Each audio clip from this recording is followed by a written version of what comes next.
Nous sommes à Anvers, l'un des plus grands centres de transaction de diamants du monde. Entre les mains de ces capitaines d'industrie belges passe plus de la moitié de diamants exploités dans tous les pays du monde. Le passage du chef de l'État congolais Félix-Antoine Tshisekedi dans ce coin de négoce marque la reprise effective de la coopération économique entre la RDC et la Belgique dans les domaines de mines. La filière diamant constitue un des domaines clés de la coopération belgo-congolaise avec plus de 26 millions de carats importés de la RDC par la Belgique pendant les 4 dernières années. Une situation qui sera sans doute améliorée grâce à ce protocole d'entente signé entre les centres congolais d'expertise, d'évaluation et de certification de substances minérales précieuses et son équivalent en Belgique, le Centre mondial de diamants d'Anvers. Ce protocole, qui s'inscrit dans une perspective de coopération gagnant-gagnant, vise dans le respect de droits en vigueur de deux pays, le développement d'une relation préférentielle et entièrement transparente. Le chef de l'État Félix-Antoine Tshisekedi lui tient fermement aux retombées de ce partenariat.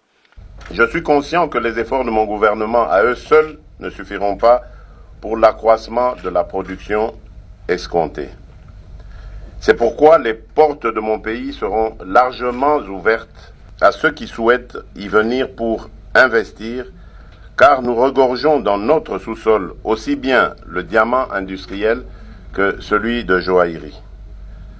Le développement étant un facteur important de la paix et de la sécurité, nous veillerons strictement sur la traçabilité du diamant afin d'écarter toute éventualité que ces ressources ne soient destinées aux groupes armés et autres mouvements terroristes, conformément aux résolutions pertinentes du Conseil de sécurité des Nations Unies.